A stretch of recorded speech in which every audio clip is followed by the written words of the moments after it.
Got it. Okay. You live. The music. Oh. Go for Hey, it.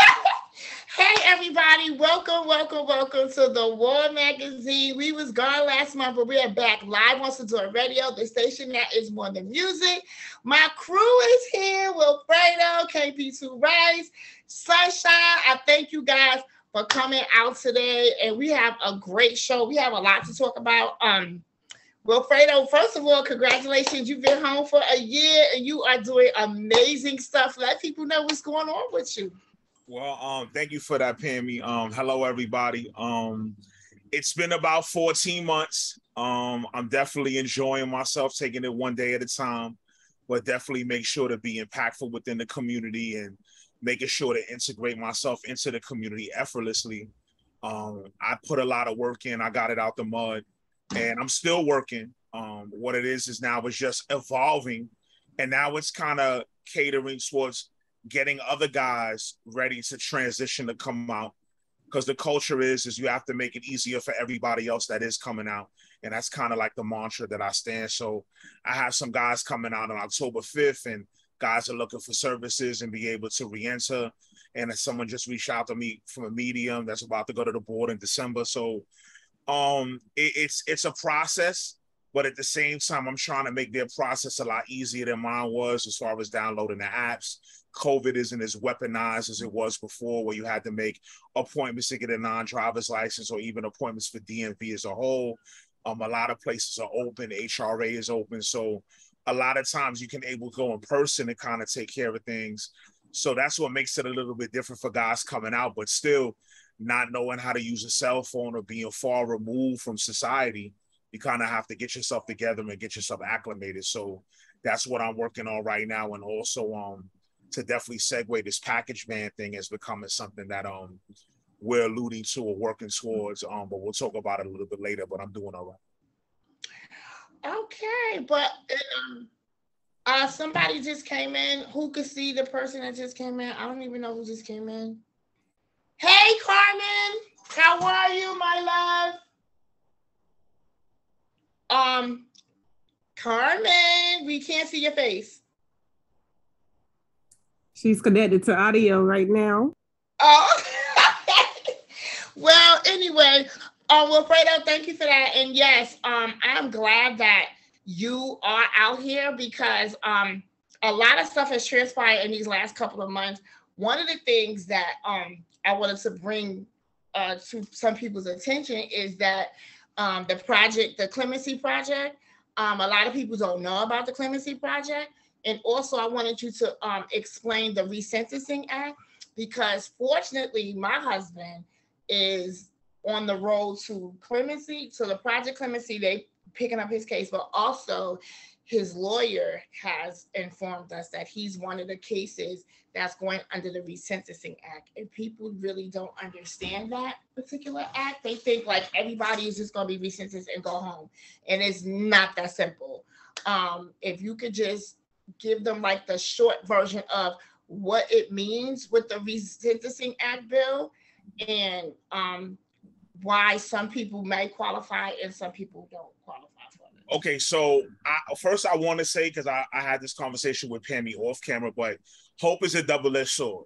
So a lot of times what happens is that rumors tend to be spilled over into law libraries across the state, and all of a sudden people start hearing things that are going on, and things aren't factual, and what happens is they turn into rumors, and then the rumors get to loved ones, and then all of a sudden there's like mass hysteria about what's going on, that I could be sentenced, to see if I qualify. And then a lot of times the loved ones or the wives are left to go on Google and try to find these things to their own devices. There is a sentencing act that is currently on the table right now, but it's being done on a case-by-case basis. And the first thing that they're doing is they're looking at juveniles. That means guys that have probably been sentenced to excessive time as a juvenile. And now they are currently in the Department of Corrections as an adult. Now, it doesn't mean that those are the only cases that are looking at, but those are the majority of the cases that are being looked at. There are always going to be outliers to certain things. So there's always exceptions to the rule. So right now what's going on is there are people or there are lawyers that need jobs. So what they are, what I like to call them, they are ambulance chasers. They have been designated by government to go ahead and pursue these particular cases and to be able to see if they have merit so they can go in front of some type of sentencing committee board to see if they're deemed eligible in order to be reopened or looked at as far as sentencing. So that's what's going on right now, and it's spreading like wildfire inside, that everybody's flocking to the law libraries to see if they actually qualify for this particular thing, or even can they be considered. Now, like I said before, hope being a double-edged sword, not everybody is going to qualify. Now, what's different about clemency is you can put in a clemency application if you have more than half your time. So a clemency application, you go ahead and you write to the Clemency Bureau, and what they do is they'll submit and they'll send you some paperwork. And what you could do is you could have what's called a computation of sentence. So what you're basically saying, based on whatever merits or whatever you feel is deemed as the reason for being sentenced, or you want to be resentenced under the computation of sentence, then after that, what happens is the Clemency Bureau looks at it, and about 7 times out of 10, an attorney is appointed sue you on behalf of the Clemency Bureau, again, similar to the Sentencing Reform Act. So my thing right now is that's what's going on. But clemency's kind of been around. I have put in for it. I was denied in 2018 prior to me getting my degree, and I had just decided once I had got denied that it is what it is. I was just going to wait to go to the parole board. So my thing is that and it kind of bolstered a lot of my maturation and change as well, because someone actually considered me for it. So I kind of felt that I was on the right track of what I was doing with my own merits. So I feel that what's real important here, and what's kind of also disheartening, is that guys that haven't been putting in the work now realize that they should have been putting in the work, because something like this comes up and they realize that if they would have done more, if they would have done a lot more mandatory programming or a lot of more programming voluntary, they would have more putting together a clemency application or putting together things that attorneys will want to ask, as far as getting resentenced, what they will want to hang their hat on as a reason to be resentenced, not only just because you were a juvenile. So my thing is that, like I said, this is kind of like a real transparent, authentic talk that a lot of people inside can't have this conversation, because all of a sudden hope starts to dissipate. And what happens is they become frustrated. And then what happens is they tend to rebel or type to lash out. And, there's a lot of expletives and, I don't want to hear that and F that and a lot of F bombs, because you kind of realize you have some shortcomings that you didn't attend to on the first half of your bid. And now you're looking at the back half of your bid that you could potentially be going home early. So that's what it is in a nutshell. And it's something that's going to spread a little more. There's some people that's going to get it. There's some people that's not. So, we just have to go ahead and hope and pray and make sure that the people that do get assigned counsel, that those lawyers do what they're supposed to and they can move forward. Yes, I'm glad you brought that up, because my husband was one of the ones that was pulled to for the Resentencing Act. I've been speaking with the lawyer. They're very positive about it. They're supposed to be going to court sometime in November. So they're gathering letters. He's telling me I wanted to keep people to testify for him. So it's because people are thinking like, oh, I'm just going to go in it. No, it's a lot of work. He has to get a lot of letters. Like you said, he has to stay, no tickets. He's done programs. He has his barbershop license. He has his other type of stuff, parenting classes. He's trying to get into college now. All of these things that he got going on for him. And also he has to stay focused and stay out of trouble. Like you cannot get no tickets. You can't be fighting. And he's basically doing well by staying under the radar, but people really believe that, oh, everybody qualifies for it. So I'm glad you kind of cleared that up for us. And also I wanted to talk about the new package rule. Just recently, as of August the 15th, Sing Sing became part of the hub where we can't send packages, or we can't bring packages to our loved ones anymore. Like it used to be 35 pounds, 2 food packages a month, and then the clothes and toiletries or something different. But now they're making us go through these private vendors. And we just heard that, well, this is another misconception, because online on Thursday, one of the CEOs said that twice a year, we're going to be able to bring in a package that's 40 pounds. Like, it doesn't matter what time of the year, we can do it on their birthday or whatever. Or is it we still sending it through the vendors? That's what I'm not so clear on. But okay, what's happening is now is, and I know you were dealing with the packages with Corey about 5 years ago. So for a lot of the wives that didn't know or that have been on a thread or been doing it, Directive 4911A about 5 years ago was implemented by Governor Cuomo. So what that did is that stopped all personal packages, and what the docs was doing was they were moving towards 5 or 6 secure vendors that they were going to utilize that you can only order from. So under that old 4911A, you were still able to send 2 personal packages per year, and that they had to be equivalent of 40 pounds. So hypothetically, if you did 20 pounds for Christmas and 20 pounds for his birthday, that counted it for the entire year as far as personal packages. Because of all the work that we've done and a lot of the media push that we've had on USA Today, on Focus, on a lot of news publications, and the Associated Press articles were being picked up by ABC News. What happens is that Holcomb is trying to kind of hedge the bet and kind of break the baby a little bit. So my thing is now all of a sudden they've been getting a lot of pressure from people because of the fresh produce component, because now all of a sudden now they're saying, well, there isn't adequate vegetation inside that you're receiving on a consistent basis. So how is it now that you're going to be able to do that as well? So for me, what's happening now is they're trying to now work something in where the families can go ahead and kind of squelch this particular rally that's been going on with the Sing Sing Collective, as well as with the Wall, and as well as with Sweet Farms, where we've kind of been bringing a lot of attention to the fact that men and women behind the wall will not be able to have adequate nutrition while they're being housed in the Department of Corrections. Most meals have a lot of higher soy. There isn't a lot of green peppers. There isn't a lot of lettuce. The particular dietitian that makes these particular meals for docs is not really looking at that component, and everybody's taking notice now. So what's happening is that we've gotten the push that we wanted, that we started when this first started in the Wendy Hub in May. So now all of a sudden we're kind of reaping the fruits of our labor now, and we're able now to go ahead and see that there are a lot of people.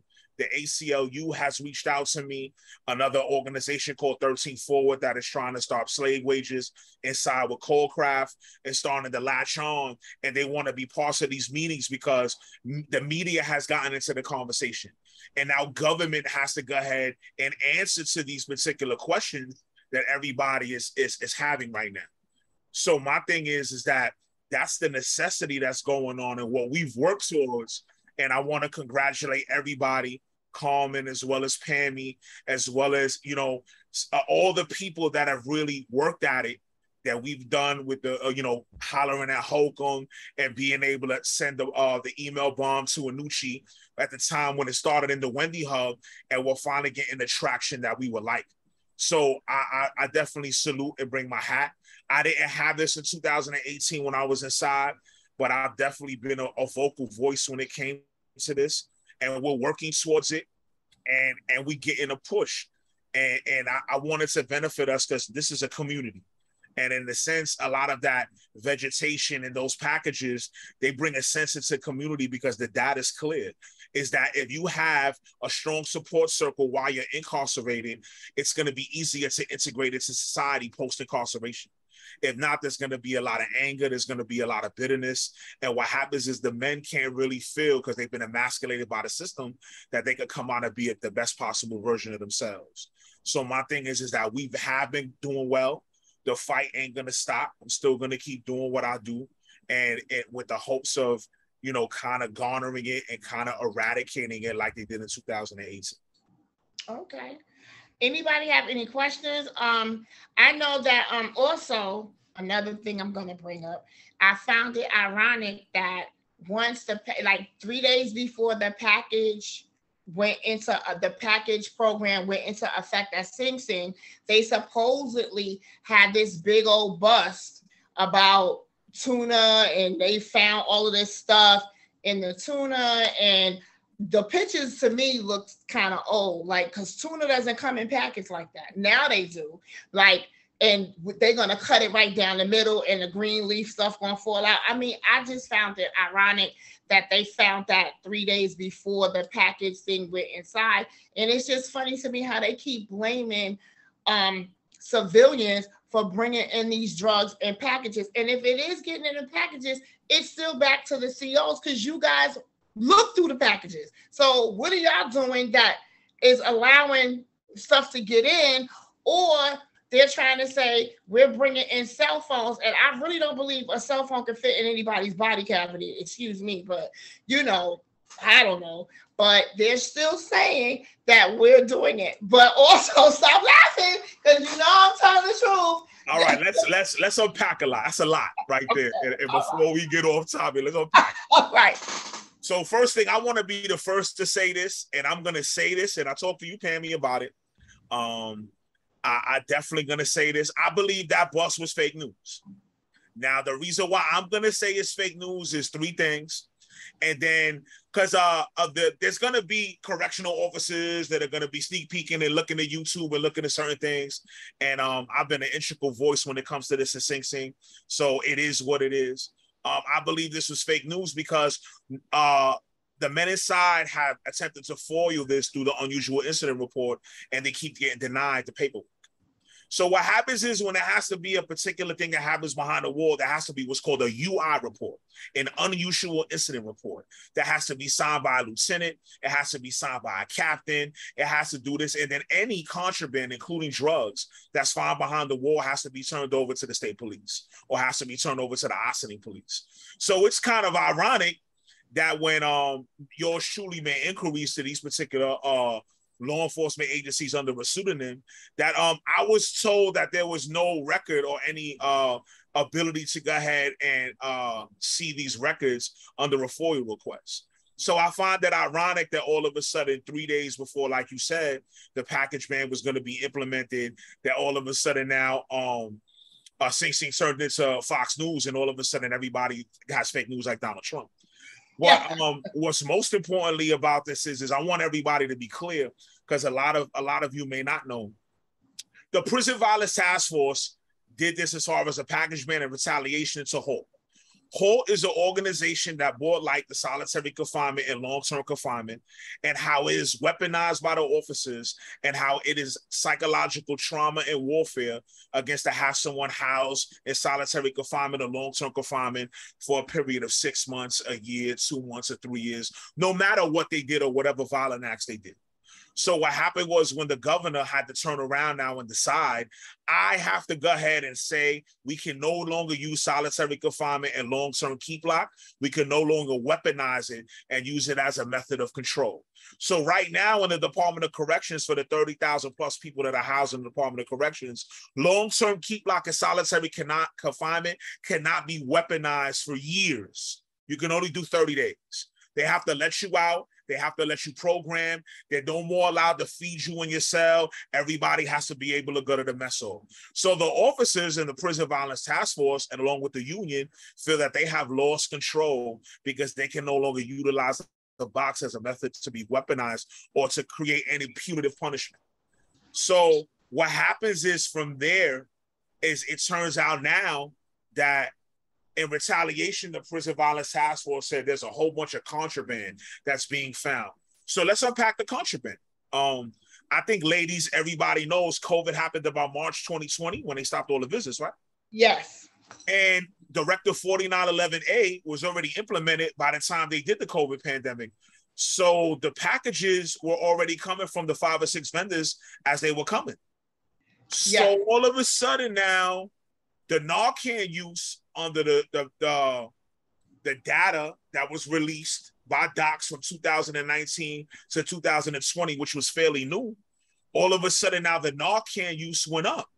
Well, if all of you couldn't come to visit, there were no FRPs, There were no civilians coming in at the time of the pandemic. We weren't even allowed to have masks the first 8 or 9 months. I mean, I do the process of elimination. I got fingers, I got toes, and I'm really not. The only thing left is the officers. So the officers have to be introducing the contraband to the facilities to try to make money.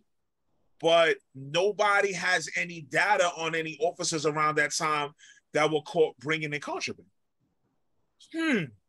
I always, I'm not good with Clue, Colonel Mustard in the observatory with the lead pipe. I never really was good at those games. Those games were chance. But I'm saying to myself, how is it that all of a sudden you want to blame the women and the adults and the family and everybody that's coming into the facility? But for a good span of 6 months out of the year, when you started to begin the data of Narcan use, families weren't allowed to come in. Packages were coming from secure defenders. So that means Union Supply and Walkerhurst was allowing all that leafy substances that they found in fake news to come in.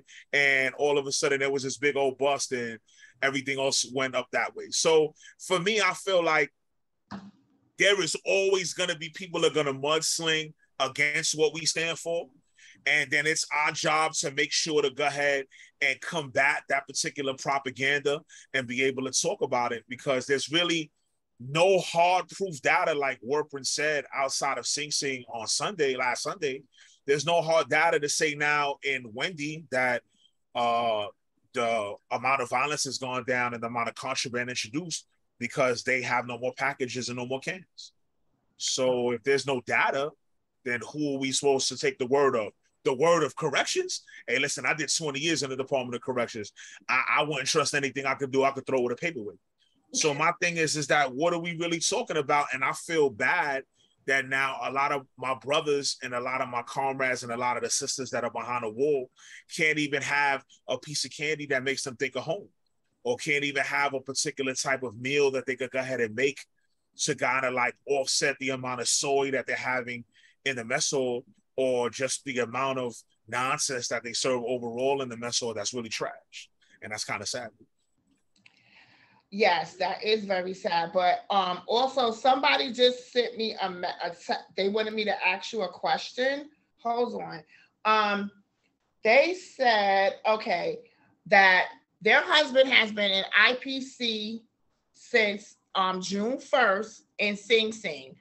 And why are they still there if they have this whole, like, there's no more solitary confinement? So involuntary protective custody, which is IPC, is a different monster that has a different statute. Okay. So involuntary protective custody we can use for a disciplinary sanction, which is called an admin seg.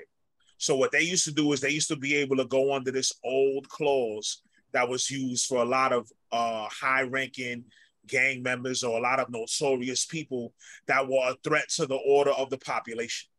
So anytime that there's a threat to the order of the facility as a whole receives a real big carte blanche when it comes to keeping someone confined in the box, because that's the only place you can keep them, or you can keep them at IPC. So what that person has to do is that person has to file an Article 78 and force them and compel them to have a hearing. And then that particular hearing, which is not done by someone from the administration, it may be done from the head cook in the facility, or be done from a commissary, somebody like that, a supervisor. And then they're able to go ahead and give them a set of rules and try to give them an opportunity to go ahead and be released in the population, maybe not at Sing Sing, but maybe somewhere else. So that's a different monster than it would be for solitary confinement. And it has its own set of rules and its own set of system of checks and balances that is way out of our pay grade, way out of the Prison Violence Task Force pay grade.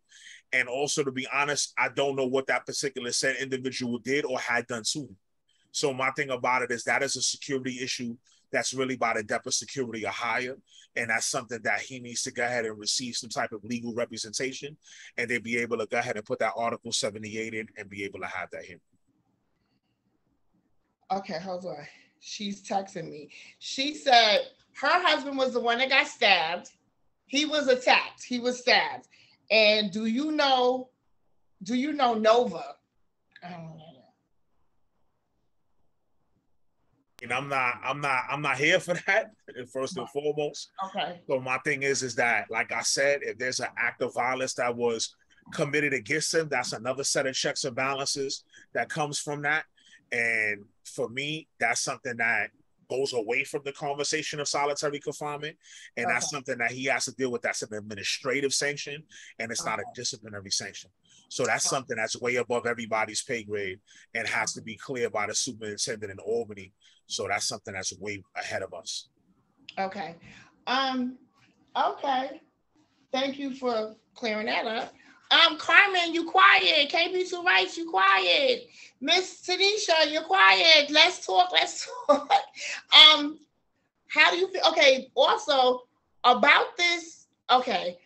Can you explain about FRPs? Because it's a lot of different things that's being said about FRPs. How do you get to be in the FRP? How long does it take for them to like once you do everything on the facility level, then it gets sent up to Albany? Like how long does it usually take? Like because of COVID, a lot of stuff was slowed down because they were working from home. But technically and logically, how long does it actually take after you do your 6 months of marriage? And also another part of the FRP, if your loved one if your husband was already doing FRPs with their family, and then all of a sudden y'all got married, in the 6 months, do we have to resubmit the paperwork, or do they just add the person to the FRP? Okay, so that's a lot, but let's kind of unpack it from there. Okay. So the family reunion program is designed to go ahead and maintain family ties to immediate family. Okay. So we're going to first talk about moms. We're going to talk about children. We're going to talk about brother. We're going to talk about sister. We're going to talk about aunt. We're going to talk about uncle. Right. There's certain consideration for other family, but I say core family is about everything I mentioned. Okay. Now you have the opportunity in order to get married. If you were married in the street, or if you found love and you were married inside, you have the ability to get married and be able to participate in the privilege known as the FRP. Mm-hmm. It is not a right to have a family reunion trailer. The right is for them to have the trailer up. And that's what people in Attica and the sacrifices they made on the 51st anniversary coming up next month. That's what they have perished for. So my thing about it is that now we have the family reunion program. If you are married, you have to wait 6 months after the date that you were married in order to put the application in. But to me personally, it has nothing to do with y'all. It has to do with the person that's inside.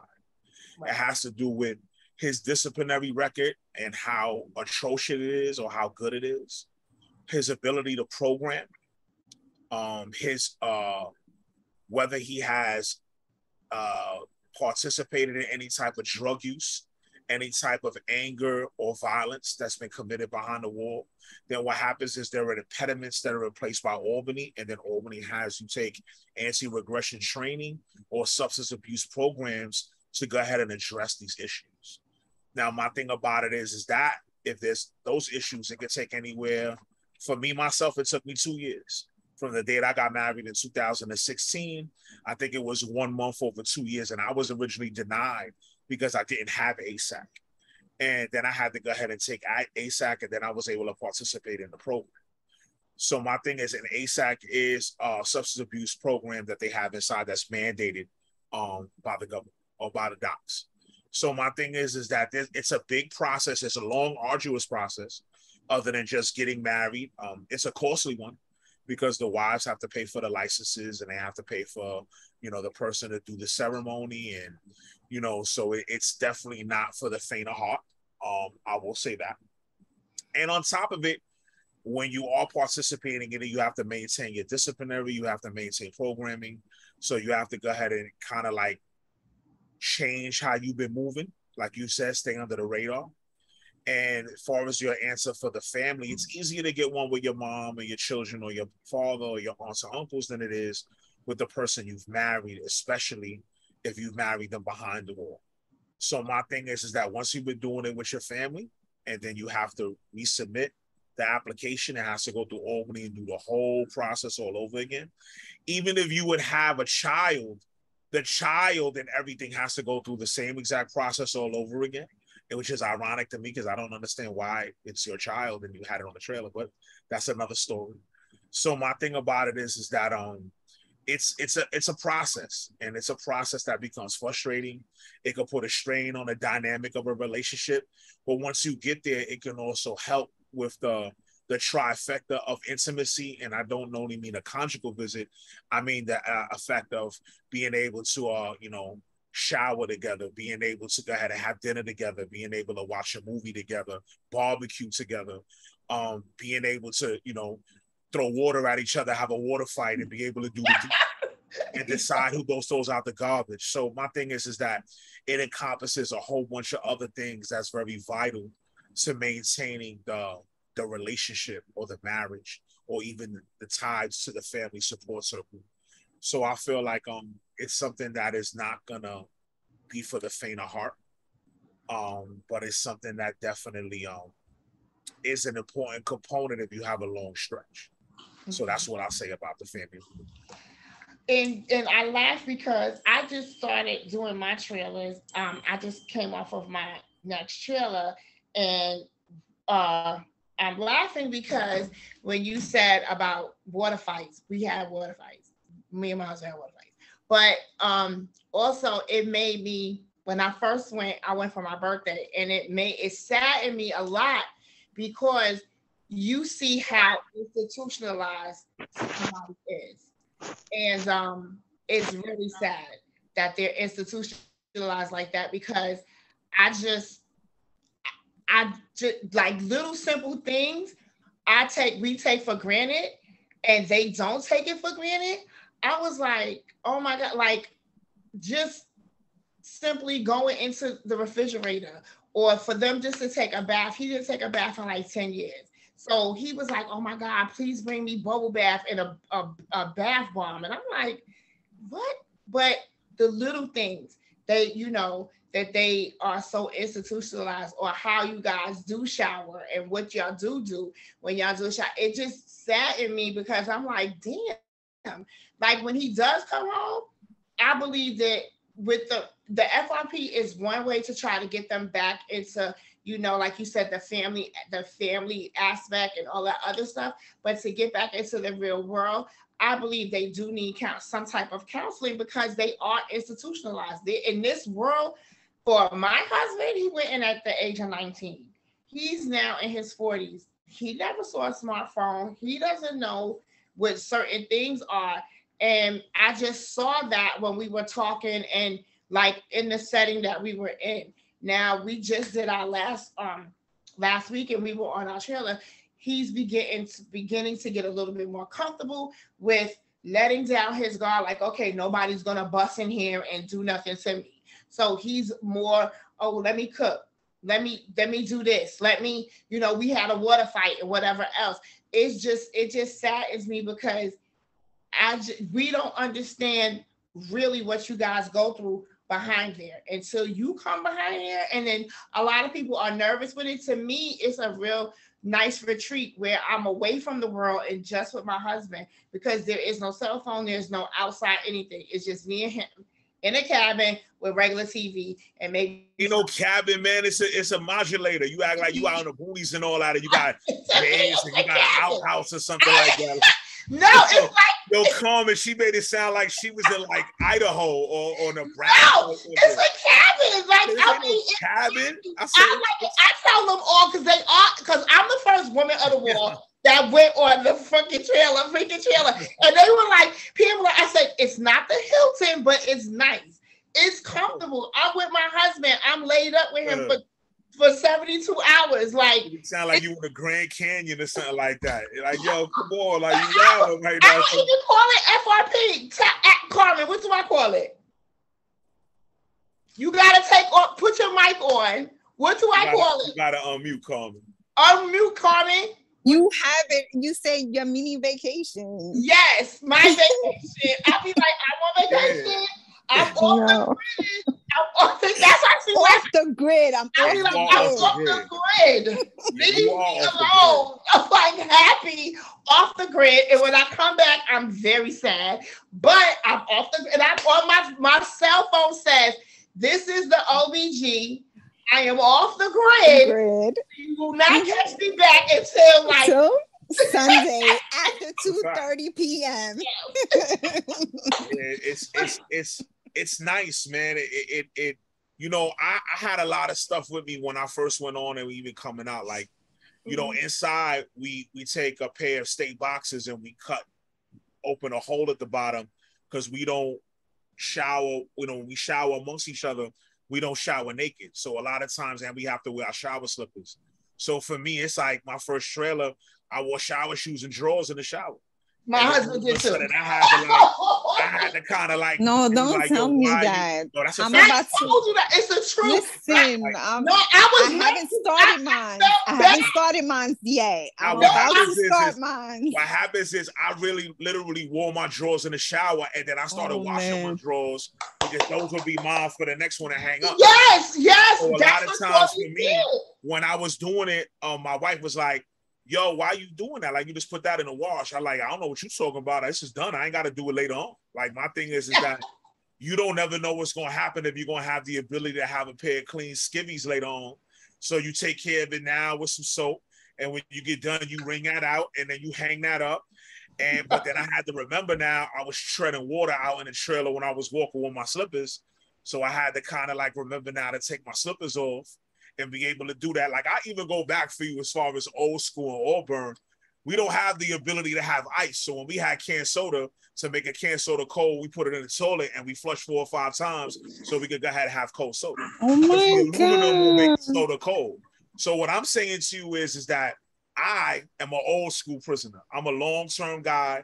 I was in the mountains and in the trenches with Corey and with a lot of people on their thread with these husbands. So my thing is that I'm cut from a way different cloth than everybody else. Like, I've been incarcerated. I was incarcerated from July 24th, 2001 to July 19th, 2021. So what I mean is I'm cut from a whole different cloth. I'm cut from a different cloth where ice was a luxury. And ice is something you didn't see statewide. You maybe saw it in 2 or 3 facilities, if that. So my thing is that frozen water was something that we saw in the wintertime when we went to the yard. So my thing, another something I thought I was going to put in a soft drink and water is drink lukewarm because we have no ability to keep it cold.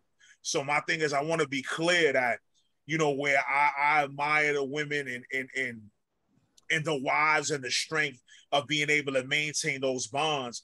A lot of the psychological warfare and the traumas that we've dealt with as older prisoners, the newer prisoners, they kind of dealt with a little, I'm not going to say any trauma is worse or better, but my thing is I came from the mud. So my thing is I know what it is not to have and then not to have to have. And my thing about it is that no one was giving it to you. So I kind of feel like a lot of times I always counted my blessings at St. Saint. You could have ice 3 days a week. You were able to go ahead and partake in a lot of festivals. You were able to participate in higher education. You were able to be around people of color, even though they may not be us. They were able to have some type of understanding and able to navigate through, you know, the terrain that's going on. So my thing as far as washing, because you can only shower 3 days a week. It's either going to be Monday, Wednesday, and Friday, or Tuesday, Thursday, and Saturday. So the women get showers 5 days a week in the facilities, but the men only get 3.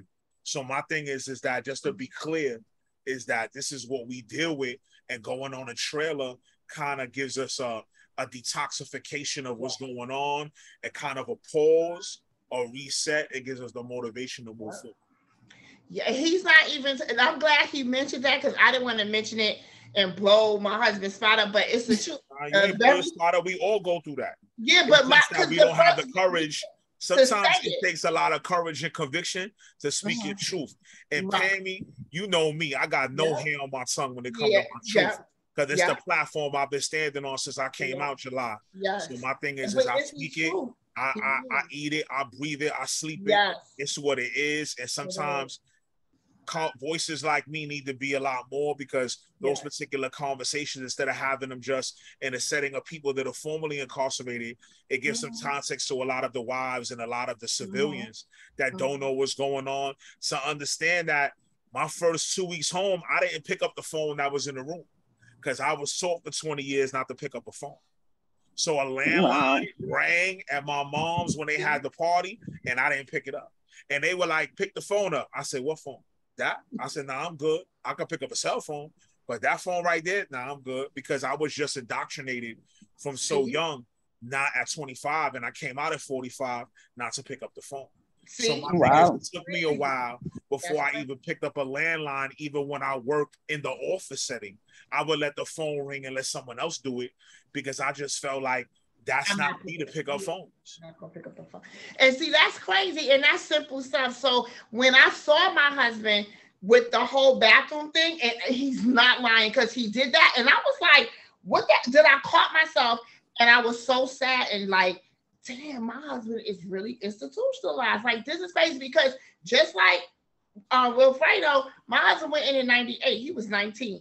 He's going to be 45 November, his birthday. So I'm praying and fighting for him to come home with all of these new things going on, and his lawyer is very positive about it. And I'm praying and everything, getting letters and doing what they said so he could come home. But now that we went on our third trailer, he's getting a little bit more like Wilfredo was telling, like he's getting, oh, I'm in here now, so I can relax. Yeah. And he doesn't do the whole underwear thing. He's like, oh, I'm with my wife, I'm good. But that first trailer, I was like, what do you? I mean, like, even the knife that's riveted into the yes. I don't use that. I use a can top or a butter knife. Yes, that's what he did. I was like, the knife is right there. He was like, I'm not using it. I'll be like, nah, I gotta clean that, and the can top sharper. So I'm yes. Okay. Yes, I use the can top inside to cut onions, to cut green peppers, to cut garlic. That's what I use. That's my cutting tool. So my thing about it is that when I came on a trailer my first or second time, or even later on, I just decided I just wasn't going to use it. And then I finally, like, I upgraded to a butter knife. But the regular butcher knife, I wouldn't use it. I mean, I could cut green peppers with a dual knife more than I probably could cut with a real knife. He'll open up whatever. I cut them right on there. I clean them up. I wash them off. That's just what I do. So a lot of times when you see these quirks, or a lot of times when you see them, don't be alarmed. Everybody that's ever had a trailer for the first time, you're going to see them. You're going to experience them. It's going to be like that.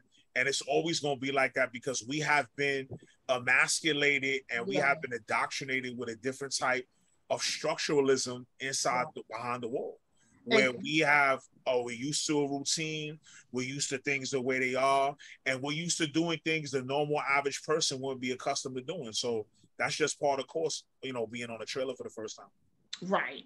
Like, I mean, just to give you an FYI, like, just to give you a heads up, like, don't be so startled by it, because he will feel a little uncomfortable. That's why I was overworked about it. Yeah. Just relax. It's sometimes when you see it, work through it. Or if you want, just say this: you'll take your slippers off before you get in the shower. And that's all, and you be good. He be good at it. Like with me, I'm telling y'all, I didn't know, because I was the first one of the ladies of the Women of the Wall to go with him. So I was like, what the hell? What do you like? I was just like, what do you do? Then I caught myself like, okay, I know what he's doing. Nothing. This is what he does. He was looking at me like, what's wrong with you? Like, why are you not doing it? Because you don't have to. Yeah, I'm not doing it because I'm worried about getting black fungus on my feet for jumping up in the shower. Right.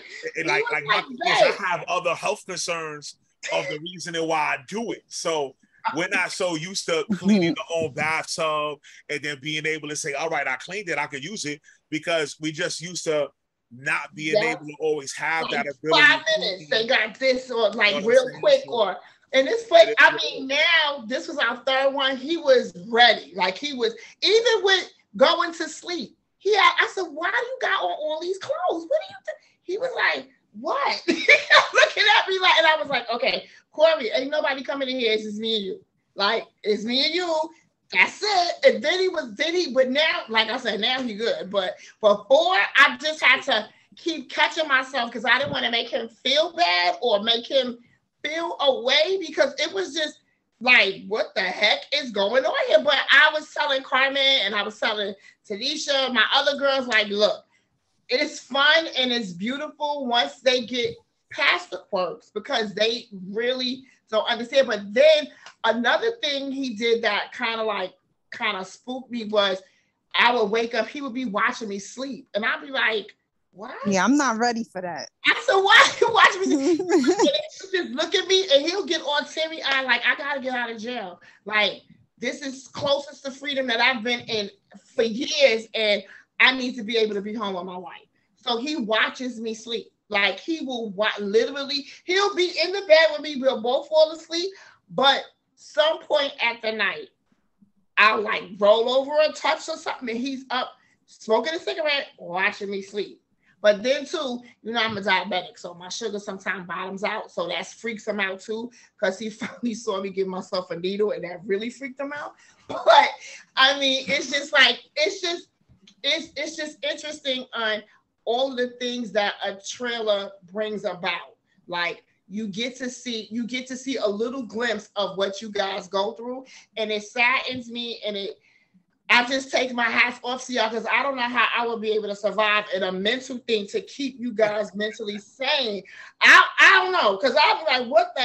I just be looking at him like, damn, and you've been doing it since you was 19. At 19, I keep kind of thinking, what the hell was I doing at 19? I wasn't trying to survive, and you guys was trying to survive. You know what I mean? So it's like, damn, it's just a lot. And I think even the women that do have brothers and fathers behind the wall, you guys are commended because it's a lot.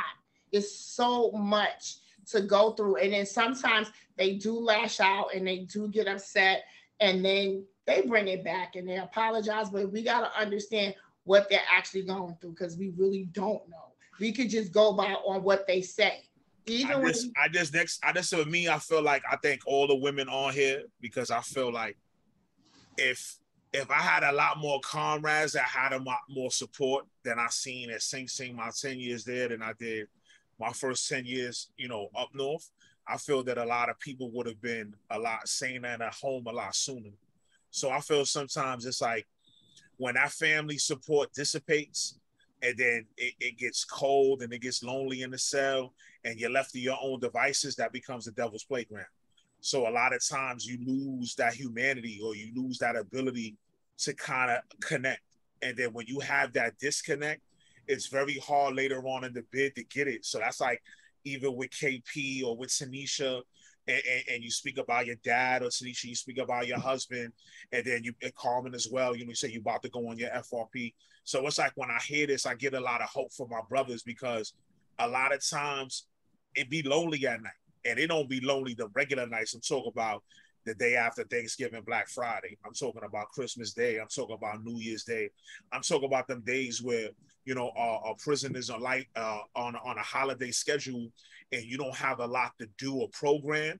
And then what happens is you kind of left to kind of like sulk or be in your own feelings about what's going on. And if you don't have a strong support system, what happens is then as you become, you know, a little complacent, and all of a sudden someone says something to you and it becomes a volatile or toxic situation, even if it's potentially an officer. And then a lot of times things particularly happen, especially in the summertime. It gets hot in the summertime, the violence goes up. So a lot of times everybody's patience is kind of real thin, because you're dealing with a lot of things. And as far on behalf of the men, we always don't have the ability or the courage to tell you what's wrong, because we don't want you to be perceiving us as weak. So a lot of times what happens is we keep it bottled in and we decide to do what we want to do. So I always commend all of y'all when we've been coming on here all this time, that really, man, y'all are the bedrock, y'all are the foundation of a lot of the sanity that we do have when we have to cope with every day we're waking up behind a wall and inside of a set. I appreciate that, but sometimes the guys... It's not easy. It is not easy. Who is Galaxy J2? I don't know who is Galaxy J2. Who is that? Can you say who you are? Hello? Y'all know who that is? Mm-mm. Okay, well, go ahead, Carmen. I'm sorry. Dumb officers in Sing Sing is not easy. They is not easy because they give me hell every fucking time. I swear. They is not easy at all. They are the worst. The worst of the worst. They just choose and pick on who they want to pick on. They definitely go to my husband's cell all the fucking time. I don't know how they figure out I'm there every day. But I applaud them for thinking that I have a lookalike, because I know I got a 7 to 6 job every day. I only go up there on the weekends, but they see me every day. Every day they see me. Every day I curse them out. Them heifers is lucky I don't go every day, but they tell my husband I'm there every day. And then when I do go on the weekends, for some odd reason, they seem to put I'm the friend, and they keep telling me I can't put wife on the paper. I don't know for what reason. And then they stand next to the metal detector so I don't pass the mat. Like, bitch, don't you got something better to do than to torment me? And then I have to wait for the sergeant to come just to clear the mat, which makes no sense. No sense at all. Just so that they don't stand next to the metal detector so I can clear the mat just to get in. It takes me about 2 hours to get in, which makes no sense at all. And then they got to correct the paper just to put wife on it. Like they don't already know I'm married to this man. I don't get it. I just don't get it. Well, I mean, listen. First of all, I know that some of the, not all of them, but a lot of them are bullies with badges, and they know I said that. I say it to their faces. I really don't care because it's true. I really don't know why they even bother. Well, with you, Carmen, and I'm sorry to say this, her husband is a young, dark skinned. He's very handsome, very attractive, and they you can have him if you want him. They probably want him because you can tell by the way they act. And it's like, yo, you listen. And I tell them all the time, y'all want to go? Okay, everybody's asking. Mark kicked the person off, so I don't know who it was, but he kicked them off. I always ask that they be looking at my husband too, and I be like, you know what? Please, yeah, go and take care of him. He do whatever. Get him. It ain't gonna happen. Help me out. I'm tired. Yeah, please give him a package. Please make him feel good and all that. Please help me out because I'm exhausted. Because he ain't going nowhere. All right, so let's kind of. So I always feel we need to bring this up. Go ahead. While we always here, right? So I feel, and I'm definitely from someone that's done 20 years, and I did 10 to Sing Sing, is that the women that are correctional officers at Sing Sing, they kind of sort of hate on the attractive women or successful women that come to see men behind the wall. Thank you. I feel it is a natural thing to hate because they can't say for the life of them why they feel someone found love or what they go through to embark on this journey, which I commend all of you for doing. I also feel that there is a little bit of misery that comes with that because they kind of hate where they come through because everybody doesn't actually like what they do when they make their money or how they secure their bag. So I definitely feel that. So, and I also feel at the same time, they're trying to perpetuate a culture to make visiting people a deterrent.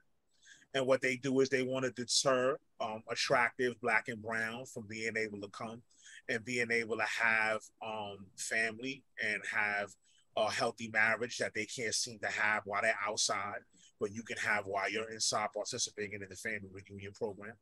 So I feel that there is a little bit of jealousy that comes up with it as well. And they don't know how to cope with it because they have their own issues and their demons from men who are probably chasing other women and trying to get away from them as they are trying to make their own ends meet. So I feel that they have a lot of toxicity within that environment. And nobody even talks about it. So I think I kind of like am the one that was talking about it on the inside, and nobody wanted to have conversations with me about it. But I feel that like I said, I always commend all of y'all, and y'all are the sheroes, and y'all always handle y'all business, and I commend y'all for it. because it's not easy. This journey ain't for everybody. You got to have your strapped down, and you got to be down, and you're going to deal with a lot of shit. You're going to deal with a lot of headaches. You're going to deal with that. You're going to deal with them bills. You're going to deal with them late nights. You're going to deal with that phone. You're going to deal with that email. You're going to deal with security. You're going to deal with other females hating. You're going to deal with family members looking at you side out about why you're looking for somebody in prison. So what I'm saying is that as always a brother to the wall, or an addition to the wall, or an editor of the wall, one thing I am is I'm a man that understands value, substance, and worth. And I understand women of substance, and you don't necessarily have to be in the cookie cut way in order to find love, the cookie cut way to find a relationship, or who the hell makes it that way? Who the hell says you have to have 2.5 kids, a white picket fence, and I got to have an Audi or a Mercedes in the driveway?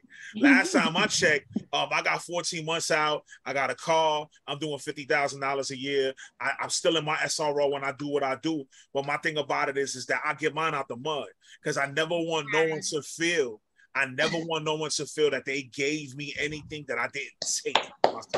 That's right. I feel women are the same way, because women take love. Yo, I love this man. I'm going to do whatever I got to do to be here. And this is what it is. And that's that.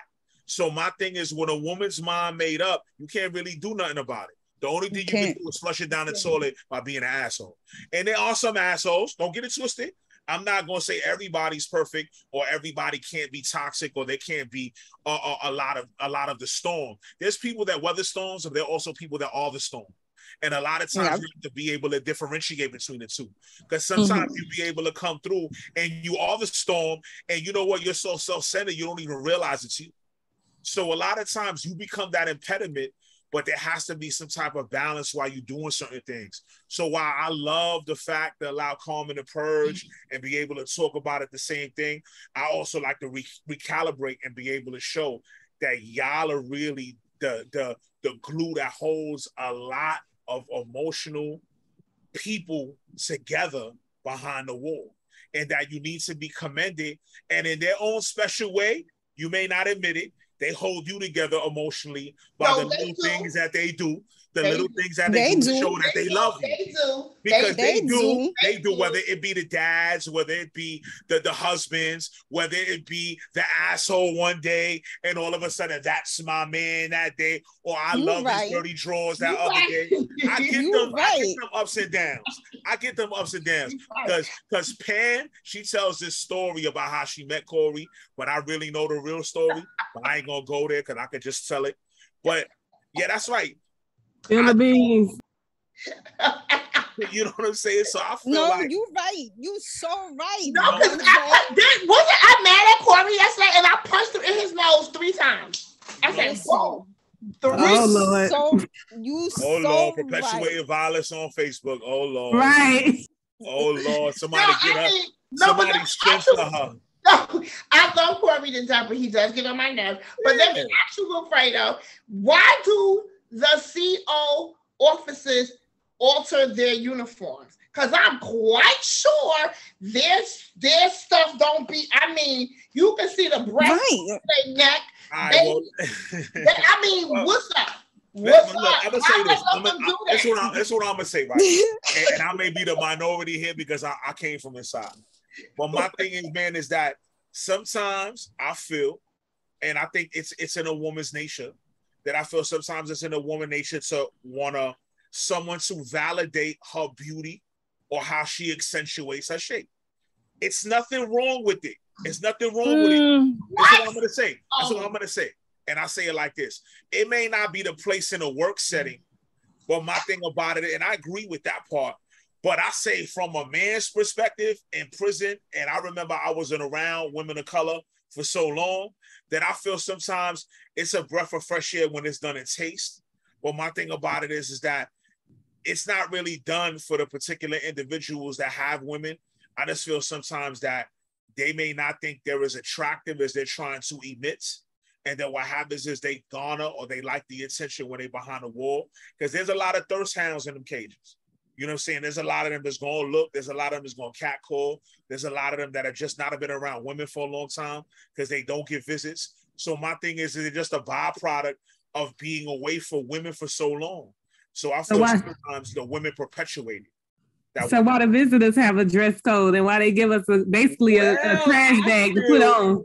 All right, I'll tell you this. As for me being outside and only being here 13 months, when I first came out my first 60 days, I thought these women was naked running around in the Bronx and Harlem. From what I'm used to, you got to understand, I left from where you couldn't have a plunging neckline. You couldn't really have the small of your back out. You couldn't really have a lot of legs showing or really short up the thigh. So when I came out and I saw these cootie cutters and I saw these people running around, like I was even slow with you. I felt like a kid in the candy store. I felt like a kid in the candy store. I was like, wait, what's going on? What's going on here? What's going on there? So I'm gonna be honest with you. Like you have to understand, man, it's like sensory overload. Like I was looking around talking about, are you for real? Like, yo, this is how they really dress for real. And then I just see like men that were already out here. They were like, man, that ain't nothing, man. Like, yo, wait till July, August. And I was saying, what do you mean, wait? They were like, nah, they've been like that since like May or June. And I'm like, what? I said, I just left a place where you're not allowed to be nowhere near that. No. Like, the most we had is when you see a pair of high heels click-clacking across the floor. Like, that was like music to our ears. Like, you'd be like, oh, that means somebody coming through and they got their gams out and they don't oil them legs up. Click-clacking. So my thing is that we're really imaginative by nature inside because we've been away from pictures and movies and every day or beaches or pools. So a lot of times when we see those particular things, we end up like, we end up salivating like, oh my God. Excited. Yes. No, but I'm just saying, my whole thing is this. They be bugging because I be looking at them and while they got nails long as fucking freaking trees, who are you protecting? Like, I'm telling you, these COs are and they got eyelashes that wave at you. Really? What are you doing? Like, you're supposed to be protecting and keeping order. Yeah, but they're not. But those are the ones that ain't protecting the keeping order. Those are the ones that are just sashaying gallery to gallery. Yeah, like, and they want the guys to look at them. So there's about 15% of the officers that are actually down for their job. The rest are just there for a check, faking it to make it. And I'm sorry that they feel like that. And I might get a lot of backlash from that, but I know KP, she definitely down with me with that. A lot of them for it's just a job. They not breaking a nail. They not busting a grape. They not restraining nobody. They gonna wait till the response gets there. They gonna sit around and laugh and joke and all that and drink their water bottle. And they gonna go back and watching Wheel of Fortune or watching Jeopardy. I mean, that's just what they do. And watch us, because they all watch us, because Corey, I'm telling you, like 7 different officers. Yeah, but you belong in the Guinness Book of World Records for a month. You have it 1 year. Like, I'm still waiting for my check for you to cut that. So my thing about it is like I know you. Like, you can say that and all that, but when you there 362 and a half days out of 55, you can't go ahead and turn around and talk about, wait a minute, hold on. Nah. Like somebody like Carmen or someone like Tanisha I'm gonna hear their gripe because they not there all the time. But you talk about Mrs. Sing Sing? I was there before you came every day. My God. The only day I was the weekend. I used to be there every day. I used to be there every day. It was recent that I didn't start going every day. No, I used to be there every day. I went every day when I first started. Every day. And don't talk about Pammy with the nails and with the eyelashes. That Pammy? That Pammy. The Pammy that tripped and fell into Corey's arms and lived happily ever after. That Pammy. Yeah, her right there. No, it's just funny because they said, like, one of the guys said that to my husband, oh, y'all should have been on that show, Married at First Sight or something like that. And he was like, why? He said, because you got married to your wife in 98 days. How do y'all know that? They counted down the days because I met him October the 5th, and then we got married January 11th in 2020, right before the pandemic. So it was crazy, but I would see him every day because I used to work up there. So when I got off, before I went to go spend the blood and everything, I would just stop by and say hello. Because like Wilfredo said, when I started seeing my husband, I was coming out of a depression. So it was fun. It was like a courtship. Like we would play Scrabble and he would I mean, who plays Scrabble anymore on the street? Like my thing about it is there's certain things there's certain things that men behind the wall do to interconnect with women that aren't done by the normal average man anymore. And I can see that out here. So my thing about it is that what happens is there's a disconnect. And what happens is all of a sudden now women just become, you know, they become a little I just say they want that type of connection instead of everybody trying to get in between their pants. So I feel a lot it's of times cute. It's cute though. It's like you just said, it was like a real, and I laugh because me and Corey, both of us, this is not our first marriage, but it was like a courtship because we got to know each other on a different level. We got to talk. He got to pick my brain. I got to pick his brain. I got to like talk to him and find out like what was his dreams and aspirations. Scrabble, Spade, that game y'all played, Casino, Rummy, all of those games we played, and then we talked and we laughed. I held his hand, he held my hand. I mean, he wrote letters to me before y'all got the tablet, so we got to actually, and I'm an author, so I love writing anyway. So I got him to write. I got him to read the 1 Year Holy Bible with me. A gangster, okay? So he read the 1 Year Holy Bible with me, and he was able to ask me questions every day. So he read it for content. So it was really like we were courting like back in the days when my parents, because I was born in 68, so my parents are from the South, so they had courtships. So it was a courting thing. It was like I was on a date every day. I really had fun. I enjoyed it. We went to the vending machine. He carried the food back. He pulled the chair out for me. So it was a courtship. And then in 3 years, for my birthday, finally we went on the trailer. It was nervous, butterflies, and all this other stuff. It was crazy because it was like, okay, wait a minute. I've known this man, but I didn't know him like that. So it was a great, like, romance. It was just like a real courtship and a real, I can say he fell in love with me, the person, before it got physical. And that never happened with me before anyway. I don't know about anybody else, but I know usually it's a physical attraction. You might go out on a couple of dates and then whatever. But with this, there was no, oh, we going to hit the skids or what? No, we was really on like talking and watching TV. Oh, you saw that show? Oh, you did this. So we got to really court. So that was like a good thing. But I don't know. And that's another thing too. Wilfredo, can you please tell people that people in prison and us prison wives, we are not desperate people because you guys have choices just like us. We are not desperate. That's why we go to people in jail. It just happenstance. I definitely feel that there's no desperation in Thank you. They be like, oh, y'all must be desperate. And I'm not, my self-esteem is nothing wrong with it. I feel that there's people that say that use that as a deflection to go ahead and kind of mask their own inadequacies in their own specific relationships. Because a lot of times I feel like, why would you be so hell-bent or worried about how someone else is making a connection where you're deficient in the way you lack and make a connection? So I kind of feel like I don't judge. I feel there's a no judgment zone because there's love for everybody. You know what I'm saying? Whether, whether you're the future or whether you're, the guy on the side of the road. You know what I'm saying? My thing about it is that you have to be able to understand and put things in a different context, that when you have tangible conversation between a man and a woman, it's just a matter of time before, when you both are available, that there's going to be some form of a connection. And I think sometimes we miss that in the Black and brown, where we have to understand that we may have that disconnect because we're dealing with a lot of traumas that we've had, or a lot of baggage we bring into other types of relationships. So I feel sometimes that prison allows you to kind of like tear it back to like when we were kids. Do you like me? Check yes or check no. Yes.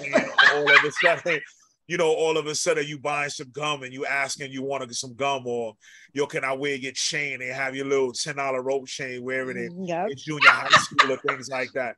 So I feel sometimes that we need to bring that type of Black love and kind of Black unity back to the communities, because that's what made it great. Like back in the day, you see the statue in the 70s, it was all Black and everybody was intertwined. Like that's really when it was like, you know, really back in the day, you know. And I love that type of thing, because that just right there shows that you know, we were really down for each other, and we were really weren't afraid to be vulnerable in front of each other. And I think sometimes prison is kind of a buffer in order for you to be vulnerable with your significant other. Yes. So, and also I feel even when it comes to the moms and the dads, because I felt me and my daughter, we were more vulnerable at times when we were behind a wall talking about real life issues than it was when we were on the phone or even in person. You know what I'm saying? I just met my granddaughter for the first time a couple of weeks ago. Yes. So crazy how like she ain't know me from Adam, but the minute she saw me, she just ran to me and that was it. She didn't want to move. She was chilling.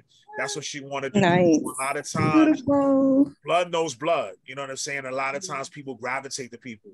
So a lot of times that genuineness that we show each other on the visits, playing Scrabble, being devoted to bring the package up, eating a lot of shit that the officers do to us before we get in to see our loved one, not letting it affect the particular visit, and being able to laugh and joke and have a kiss at the end and say, I love you, and being able to breathe, that kind of sort of makes it a little easier.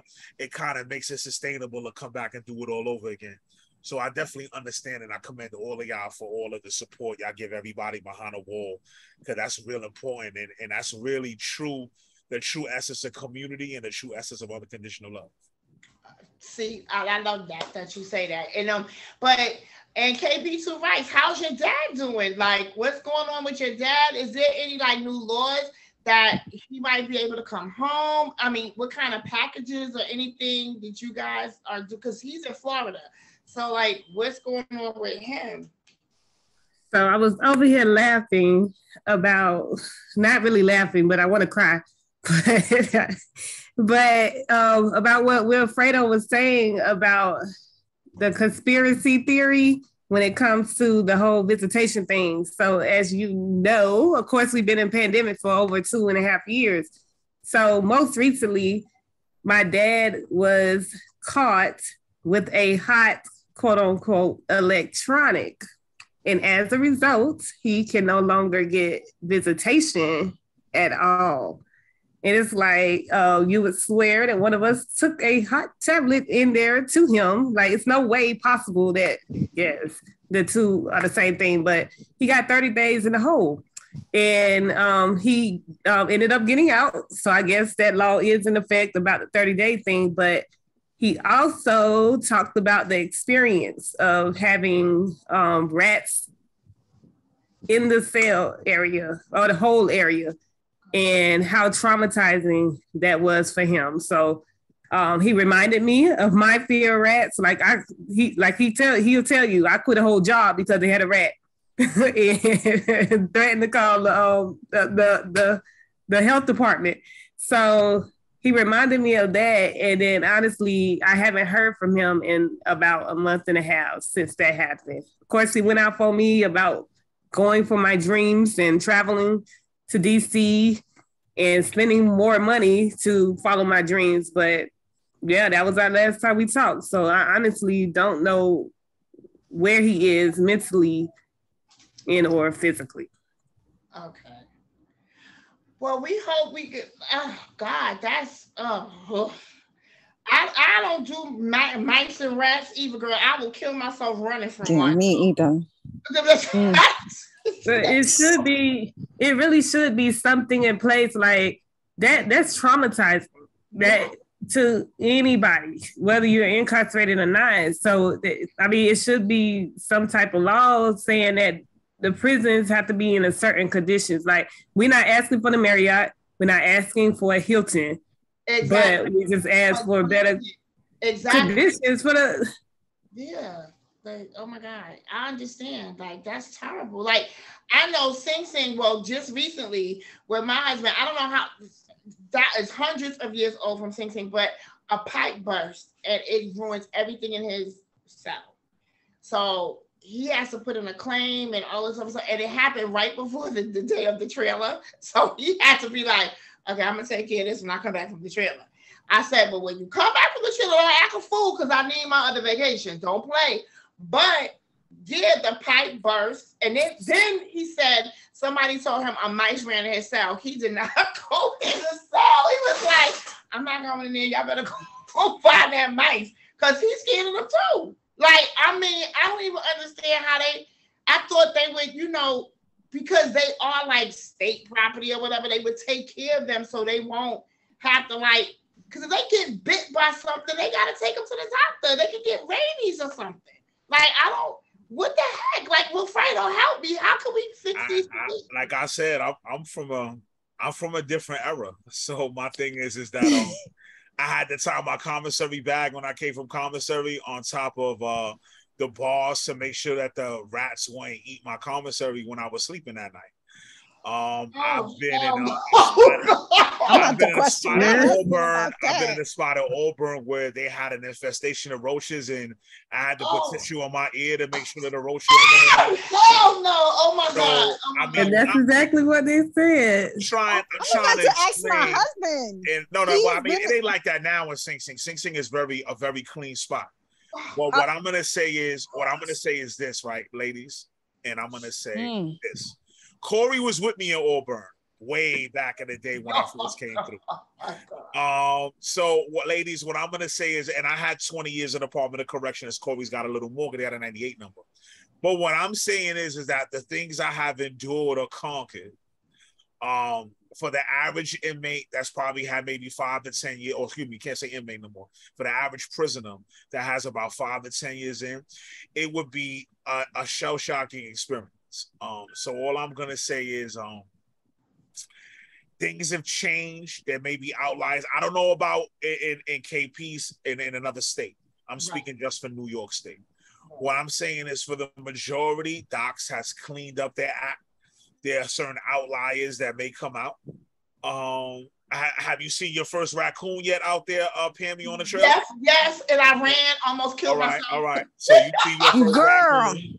You haven't seen the rabbits yet, but you haven't seen the big raccoon that goes into the garbage late at night. No. But anyway, so what we're gonna do is that we named him, so he has a name. You'll find his name out when you see him, because you can look out your window at 2 in the morning, and he's clinging to the trailer like this, and he's looking at you like, "Come out here if you want this smoke. I'm eating right now." So my thing is that what I'm saying is that I have been in a totally different types of settings.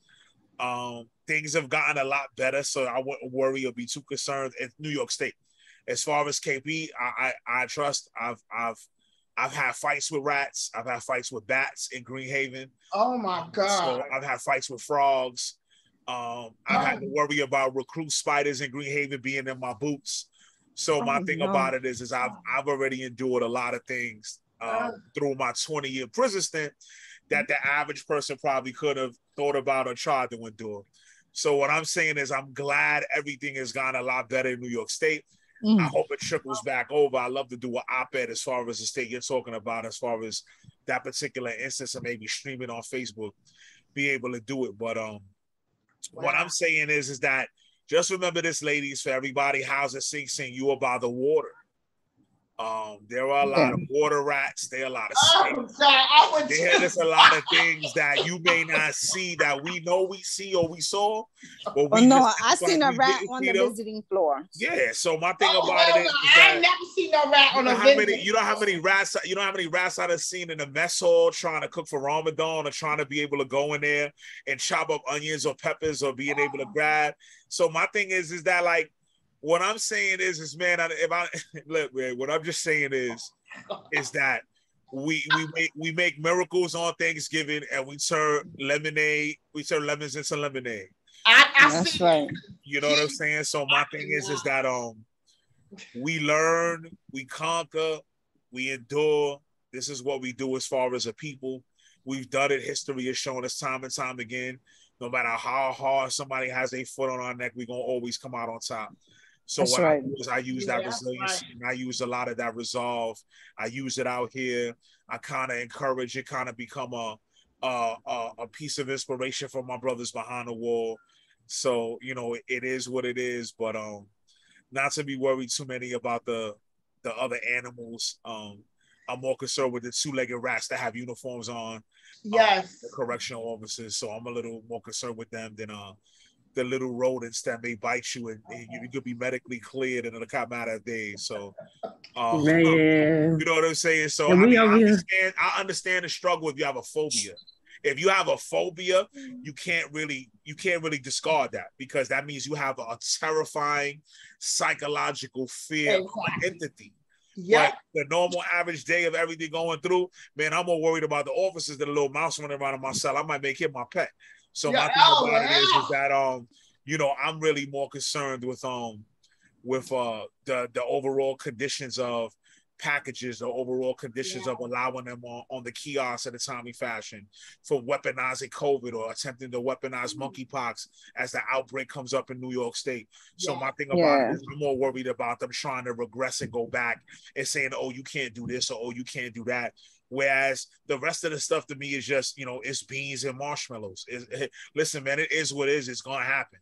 So my thing is, a lot of times I just refuse to allow the Department of Corrections think they're going to squelch the voice, or they're going to kind of impede in a lot of the amenities that the men have that they really need in order to persevere under that adverse condition, because it's an already toxic environment.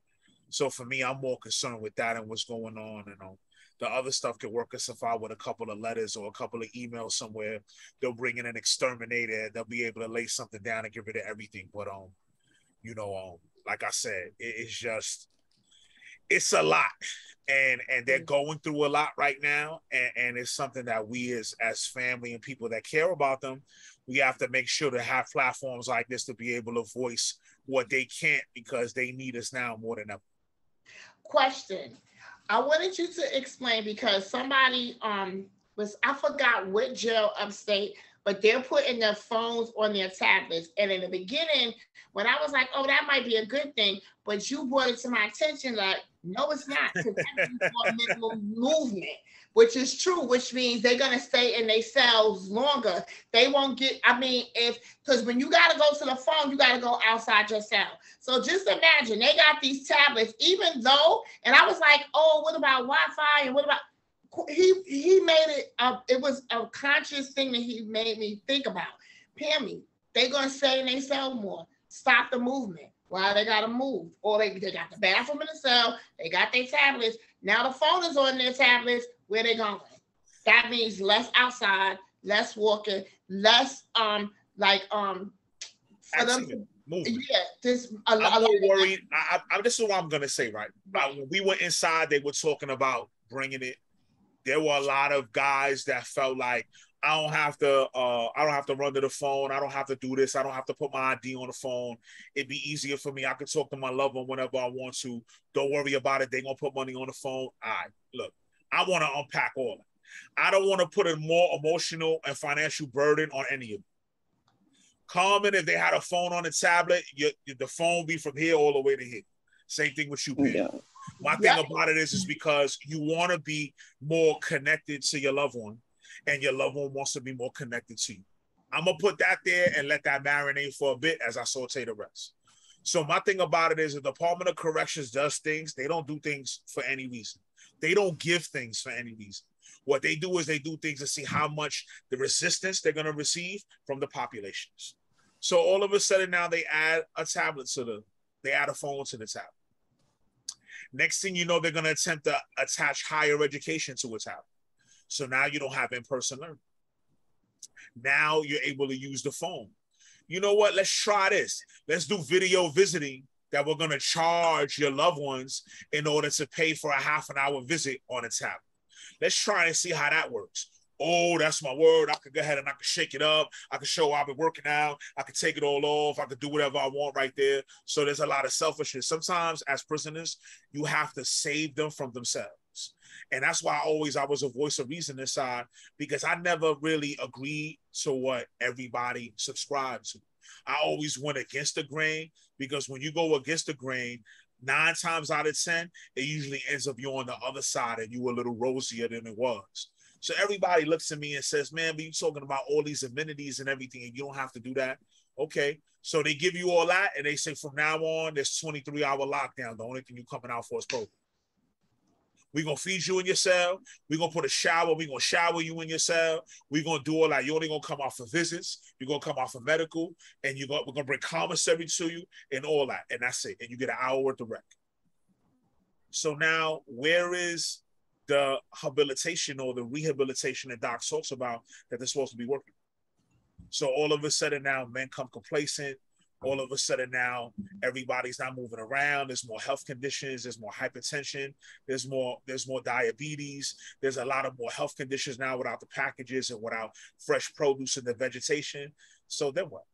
Then all of a sudden somebody goes out on the FRP and they're with a significant other, and all of a sudden there's a massive heart attack that happens because they haven't been doing a lot of physical activity, and all of a sudden somebody dies on the trip.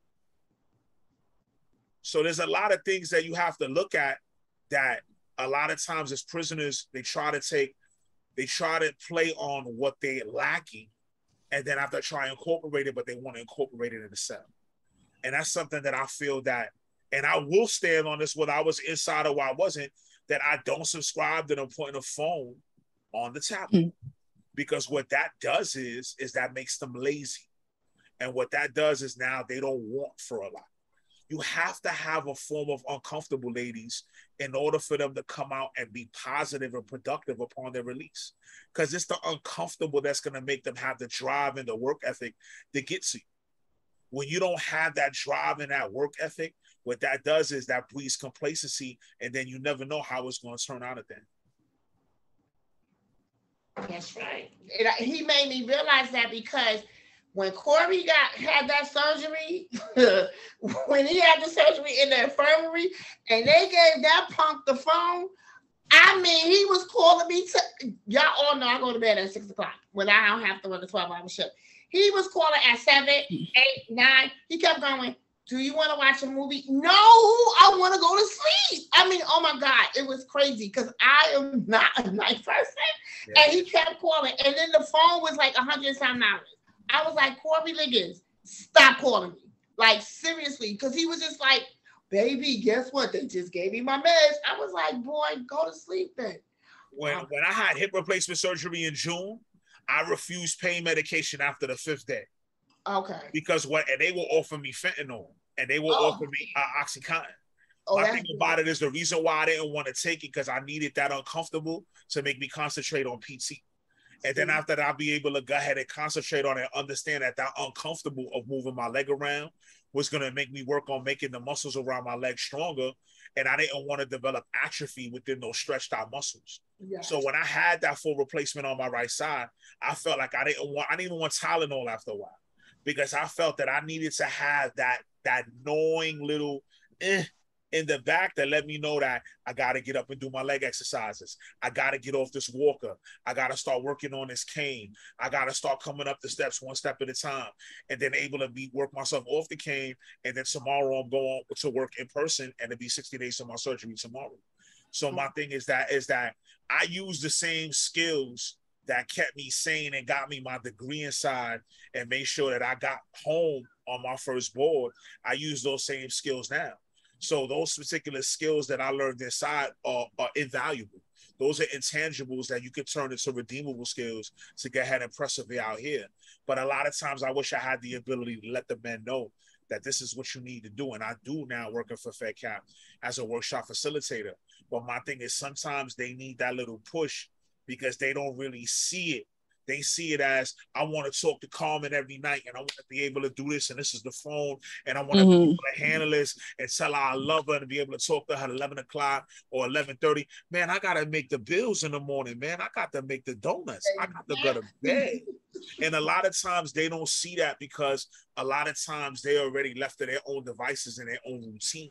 Yes. So a lot of times I feel that's something that we need to, I always make sure to accentuate that when I speak to individuals on the phone, that the reason why it's easy for me out here is because I put that legwork when I was inside.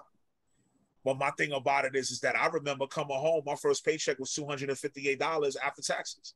I felt like I hit the lotto because I made $27.97 a month. So I was able to pay my internet, I was able to pay my dues where I was at, and have enough to have a hero and a soda, and I felt like the man. There you go. I started getting more, and I started getting more, and I started getting more. But it was that uncomfortable that left me, then I'm going to Columbia, then I'm going to work on the tutoring program, then I'm going to go ahead and work in the community center, then I'm going to prepare myself to finally have a full-time job working for FedCap. So if I didn't struggle and then appreciate my struggles, I wouldn't be able to smell the roses right now. So I feel going out to the phone, doing certain things, having to go to the mess hall, being a little uncomfortable, that allows them to appreciate you all and the type of happiness and the type of place you have in their lives. Right. That's exactly right. Because at first I was like, oh, that would be, and then when he explained to me, I said, no, he don't need it. But I also had that privilege of finding out when he had the tablet in the infirmary. I was like, can y'all please take that phone from him? Oh my God, I couldn't get no sleep. I couldn't do anything. But that's really true. Like some of the things, like you were saying, it teaches them how to be more appreciative for whatever reason, or But oh God, it's just like so much stuff that's going on. So also the Clemency Project.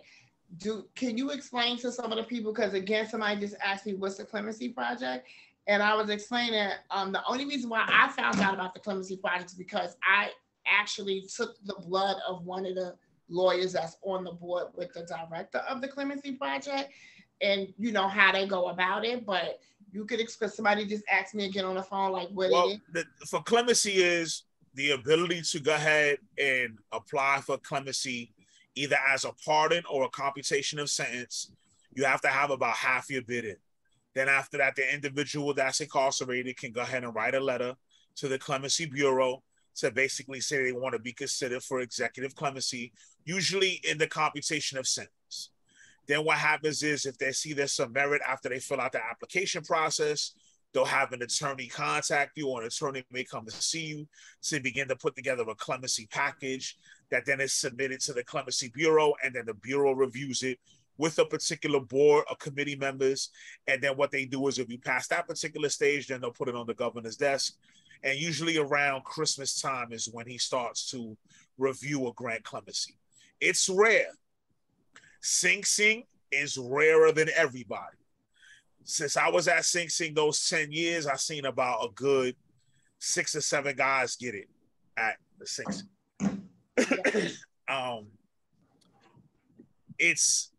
It can be a great thing, but like I said, ladies, hope is a double-edged sword. A lot of times the trailer is a gift and a curse. So my thing is things have to be in moderation.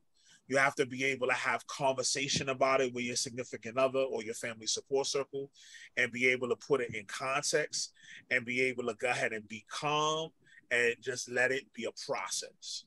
So for me, I feel like if someone feels that they're eligible, they can go ahead and do it. I wouldn't put all my eggs in one basket and say it's something that's going to happen. Even with a lot of the good I got denied. So my thing about it is, and a lot of people is saying, oh, well, if Will got denied, I'm definitely getting denied. And that's not even a toot of my own horn. That's just that I put in a lot of work when I was inside as far as working on myself. So my thing is that you have to kind of decide whether that's something you want to do. I encourage everyone to exhaust all remedies as far as coming home, but just to give it this proper context that it's slim and it doesn't happen for everybody. And that's all, that's all I really have to say about that. It can be a good thing or it could be a bad thing. And that's something that you have to all do for yourselves. That's the most important thing. But it's also, Carmen, what about your FRP? Is that coming up? It's coming up. He's just he's gonna finish his class tomorrow. So he ends his class tomorrow. And then he puts in the paperwork.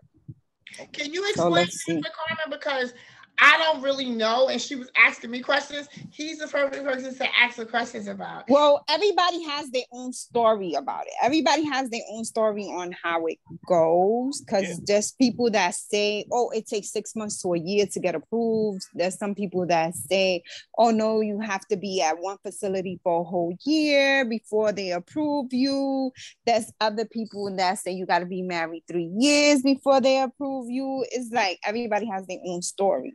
Okay, so the rule is after you get married, you have to have 6 months of being married before you can apply.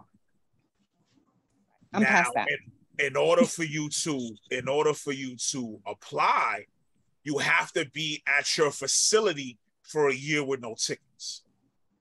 Whatever facility you reside in, or unless you did 6 months no tickets in one spot, and then you were transferred on a lateral transfer, and you do 6 months in this spot, then it could be broken up depending on the reason why you were transferred.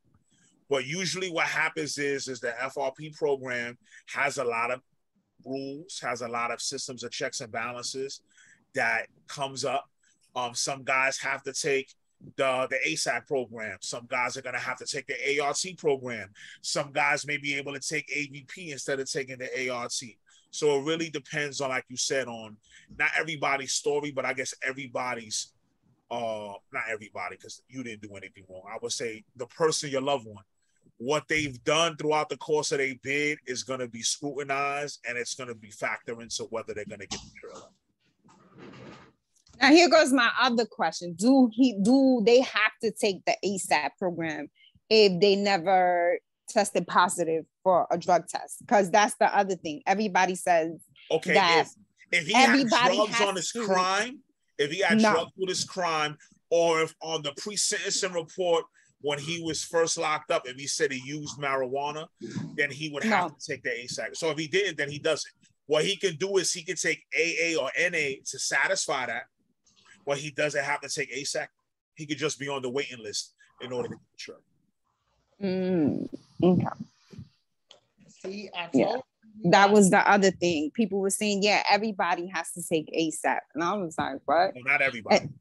And then they said that's a 2-year program. I was like, what? I don't know if it's 2 years now. When I was inside, when I took it, it was 9 months.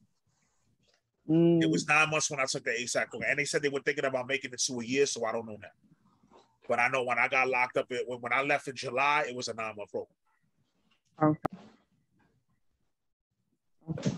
See, I told you we got good information.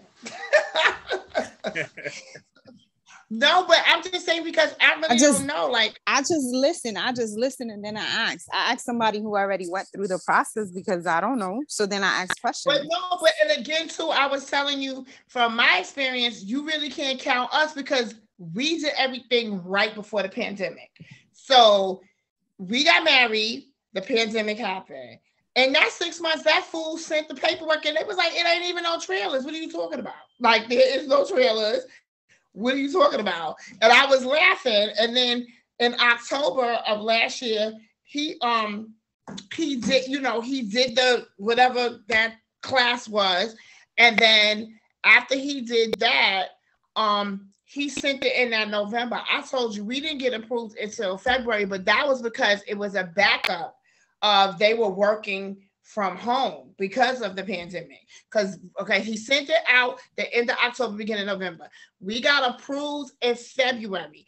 At the end of February, we got approved. Then it went back to them in March, and then he had to sign the medical release, whatever, and then they sent me the packet, and then I next day the packet with all color documents. So she thought I sent my real documents, but I didn't. It was all color documents. And I made sure she signed for it because I was like, make sure you get this crap.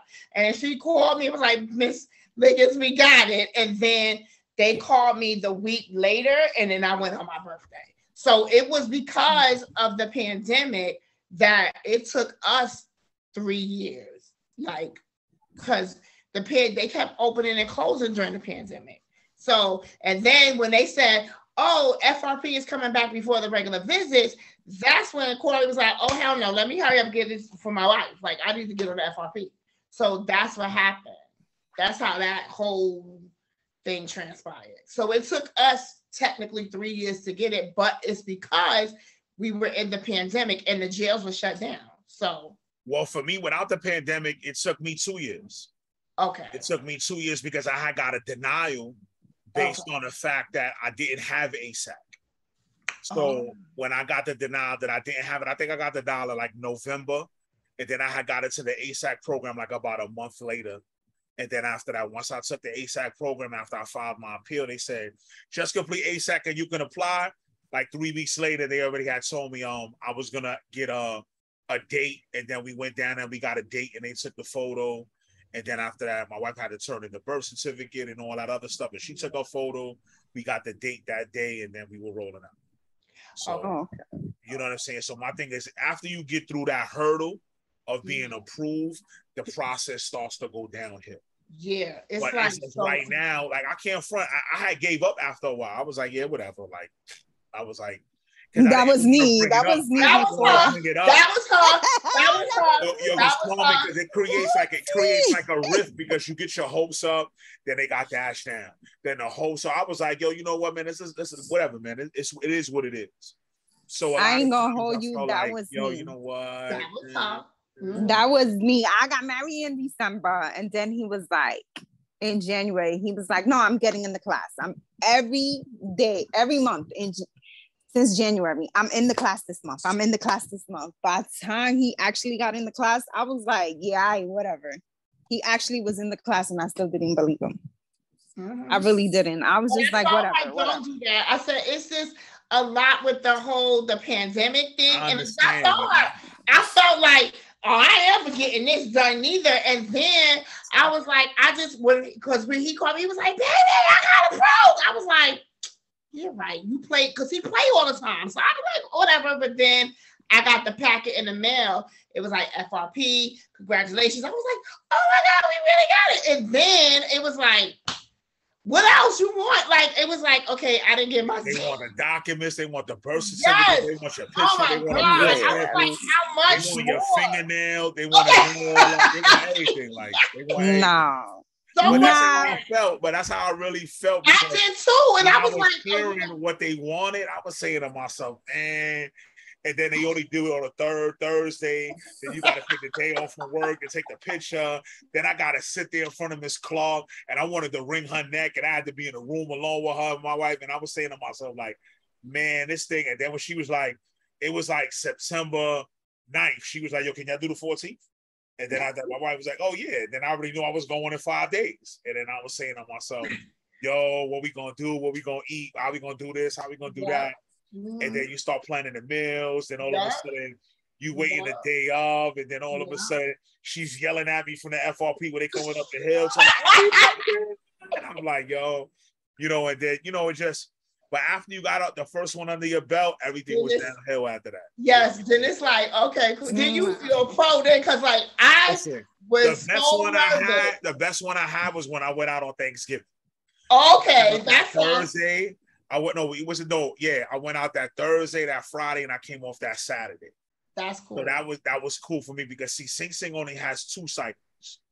So the good thing about Sing Sing having 2 cycles though is that you leave at 12:30. Anywhere else in the state, you have to be ready to be leaving at 8 in the morning. Okay. So what I like about Sing Sing is that you get to chill and you don't have to leave till 12:30.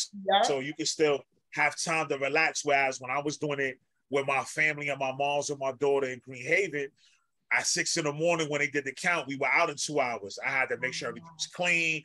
Done. I had to get everybody up, get everybody fed, count all the silverware, make sure that's all there, and then be out by 8 sharp. Whereas in Sing Sing, you out at 12:30, they call the phone, hey, yo, it's over.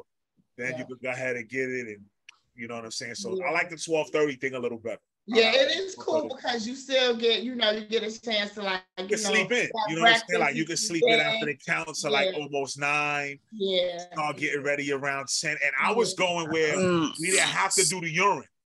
Oh, okay. The thing is, I didn't have to worry about the urine. So my thing is that I was eating up a storm and everything, like drinking whatever, rather than being concerned with drinking water and then have to go give them a sample and then walk back. So I was going at the time where they had got rid of the urine for a while because of the lawsuits. with the false positive. So I went out on a lot of trailers without the urine. Yeah, but now they got the urine back, but it's still cool because you get to be with that. Because like now I'm pro, but I was like the first one, like because Adira came to the first one because it was my birthday, and she was like, "Oh my god!" And I was all excited. And Corey had wrote me like 12 emails that night, so they all was coming in. But then I was a little nervous. But Diaz, the best CO ever, Diaz and Torres, they are very good. When they do the trailers, they take their time. They explain everything to you. They're not mean. They're not hateful. They are very nice. So I applaud Diaz. Are they men? Yeah, they're men. Yes. Oh, okay. I rest my case then. We can move forward. We go forward. Right. They are, they are good. And they try to hurry up and get you in and out, like get you out to your loved one. And that would, because they come to the gate and they with the wheelbarrow and all that stuff. And I'm always first. So by the time I get in, did anybody doubt you wasn't gonna be first? I know where she going because she wake me up in the morning. I'll be like, girl.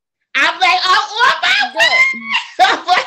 But when you get in, because you get there, you know, I'm there, whatever. This is the first time I went on a weekend, so it was 5 families, but I was still first, and it was Diaz. He was like, niggas, I got you. I was like, yes, I was so happy, but he gets you in within like 45 minutes. So I got in at 10:30. So I still had my morning to be with him like that whole time. Because a lot of people was like, I didn't get in until 1 o'clock. I'm like, why? What the hell? He was I don't know them people. I don't live like that. Like I get in at 10:30 and they leave. And I was telling her, I'll be honest with you, Carmen. Yo, they glad they got rid of me. Why? I ain't gonna front. I ain't gonna hold you. I was really that dude. I was writing everything up. I was holding them accountable. At that particular time, the culture was different. So I seen the superintendent on the regular because of the programming, and I would highlight him. And I'm talking about they glad they got rid of me. Like if there was one person they was glad they got rid of, that was me, because I was like, yo, I'm not standing for that. Like you gonna give me my adequate ration, or we going to the mattresses. That's it. That's just how I always gave it up, and I lived with that culture, and I created that culture that helped enable it. Yes. And like, I always kept it up. Him everything. I'd be like, what do I do with this or whatever? He walked me through everything. And anything they have in black and white, you must read, because you can vilify and weaponize it and use it against them in a court of law. Yep. So if they're willing to go ahead and use those same bylaws to hinder you, they have to go ahead and adhere to those certain bylaws. So I make sure to read about the directive, make sure to read about the urine analysis, make sure to read about the package, make sure to read about anything. So that way I'm armed, it's online. You can go right on and go ahead and do any directive number and be able to download it, read it at your own leisure, and be able to hold a feet to the fire. And if they don't like it, you could go ahead and go right to Nancy Fernandez in Albany, highlight something and make her go ahead and put their feet under their fire. So for me, I always live like that. Like he taught me that. Not for everybody though. Like no, well, for me it was because for Carmen, I tell you real talk. I went through a lot of shit. It's not for everybody. You end up with this bullseye on your back. You end up with a lot of hating. You end up with a lot of backbiting. You end up with a lot of this. But in the long run, like I told you before, sometimes there has to be a better voice of reason or a bigger adult in the room that understands that, listen, man, I'm not here to be liked. I'm not here to make sure to subscribe to what's going on. I can be an eyeball and do what I want. And that's how I live by, and that's how I move. Yeah, because everything that I've learned about how to go through the system, I've learned from Wilfredo. Because even when I told you, Yuri was like, no cross visiting, I got up, went to it was nobody in there but about a couple of us. I said, what are you talking about? No cross visiting. I'm not an incarcerated individual. She asked me a question about something. I could talk to her. No, you can't. I said, show me in a directive where I cannot talk to another individual. There's no incarcerated individuals in the floor. We just came out.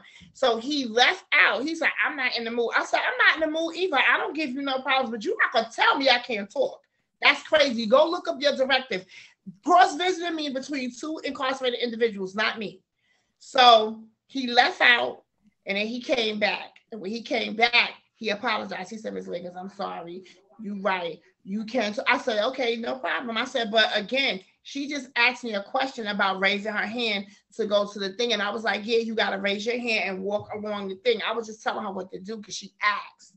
But yeah, I always look at directors, even with the clothing and all of this other stuff, like what they call a V-neck.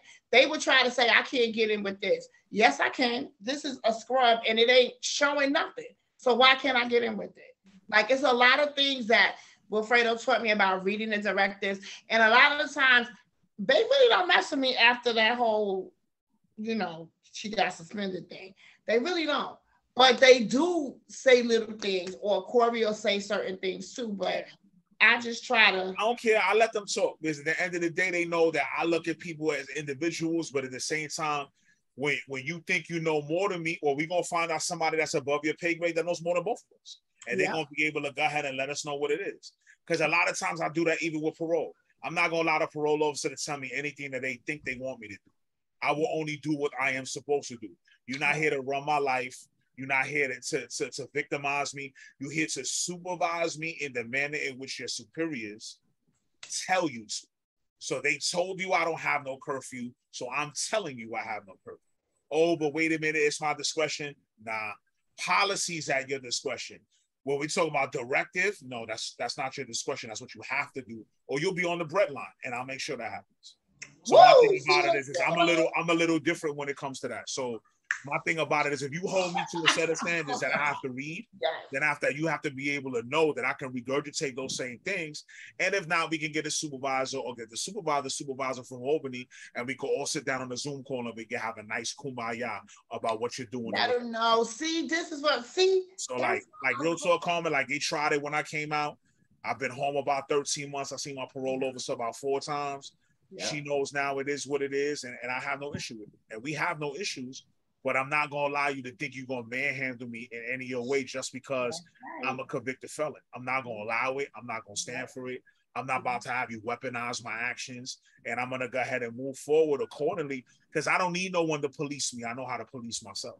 So a lot of times I move with that mantra, and it makes them uncomfortable. It makes them uneasy because they feel like, who this Negro think he is? And I'm saying to myself, oh, I am the one.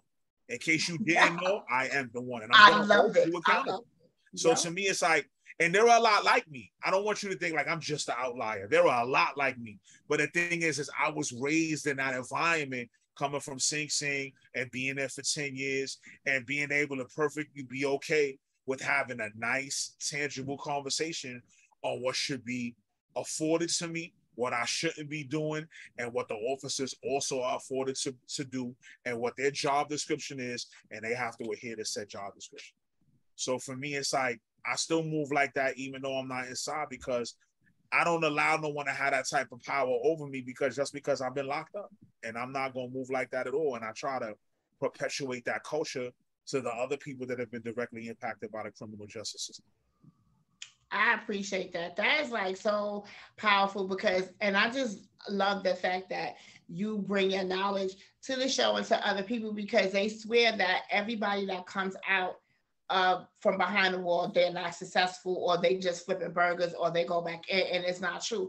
And I use you as an example all the time. I'm like, nope. I said, my brother from another mother is doing just fine. He is amazing. He's smart. He's intelligent. He knows the rules. And I say that all the time. Now, even when you're not in front of me, I say you are the person that they should look at to say, yes, I can do this too. Yes, I can make it too. Yes, I could come out and be successful. Everybody doesn't come out and go right back in. And that's they think that's what the norm is. It is not. Everybody does not go back to prison. People do come out and have normal lives, whatever normal is. But I just applaud you and I thank you. And we're about to be over. So this was a great show. I want to thank all of my hoes. KP2 Rice, girl, feel better. Please feel better. Because are you still not feeling too well? How's school? Isn't school started back down there already? Yes, they emailing me because they want me back in the classroom, but I'm telling them it's too many cases. We need to do something. Ain't no mandates on anything. So okay. Okay. Well, guys, I want to thank everybody that I'm gonna hit you guys up so we can decide what our next show is gonna be about. KP Supervisors, we gotta find out some more Florida laws and hopefully get, some help to your father, because I don't know any of the rules in Florida, but we gotta figure out some stuff so he can at least get like letters or visits or phone calls or something. But right, you will see something. Yeah, something, because I'm like not feeling that whatsoever. But well, Fredo, I love you. I thank you all the time for being a host on the show. Mark, the Sador Radio family, we thank you for having us. You can start the music. And thank you, Mark. Thank you, Mark.